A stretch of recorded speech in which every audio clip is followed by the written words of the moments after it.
CMS. My name is Mrs. Mosley and I teach 7th grade English.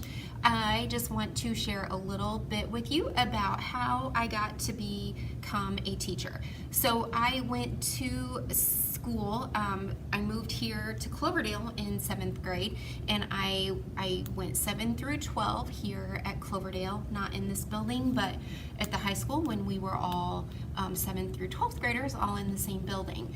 I didn't really know exactly what I wanted to be when I grew up.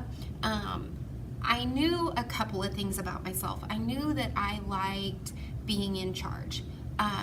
Even as a little girl, when I would play with my brother and sister, I always had to be the bossy one. And if you know me, you know that's kind of true.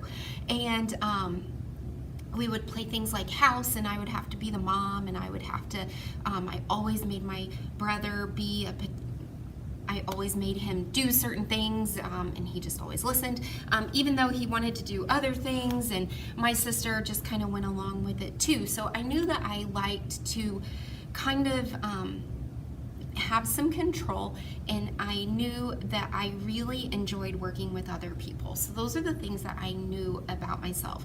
As I went through high school, I just really had no idea of all my different options out there. My dad was in the Army, and my mom was actually a teacher. So through high school, I always knew that I wanted to go to college. I just didn't exactly know where. By the time I was a sophomore, I had figured out that I wanted to go to DePaul in Greencastle, and that was kind of just what I had on my radar all the way up through until my senior year. And then I decided to go to Indiana State University in Terre Haute. So I went to ISU, and I didn't really know what I should major in, so I went with what I knew, and that was education. So I picked early childhood education. So that is like preschool through 3rd grade, and that's what I thought I wanted to do. I thought I wanted to be a preschool teacher and just kind of go that route. About a year into my program, I decided that preschool was not for me. And so I ended up switching my major.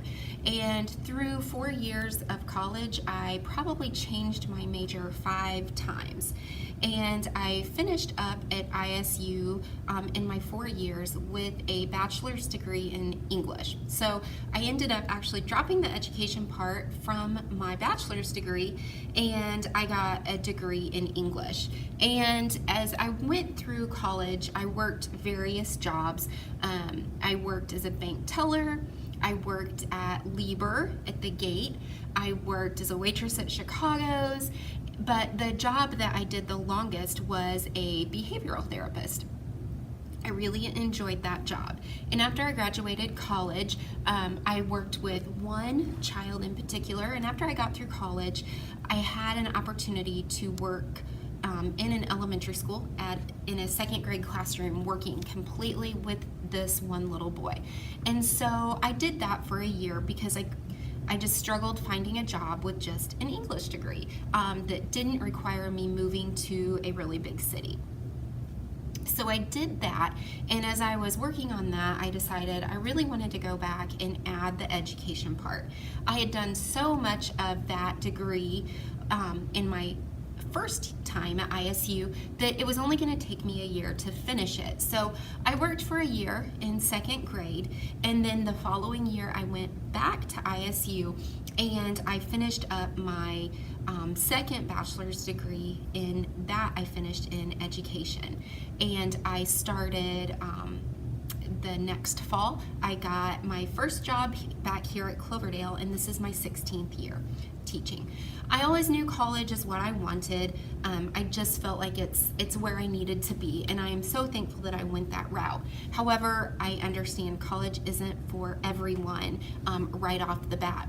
My biggest advice to you is to stay true to who and what you are, as long as it's for the good.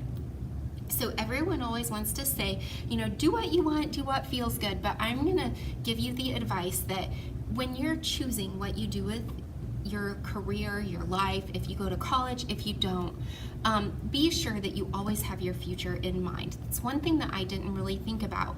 And I didn't think about it in terms of things like student loans.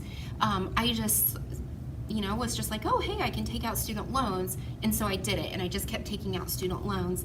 And I never really educated myself about student loans and paying them back and all of that.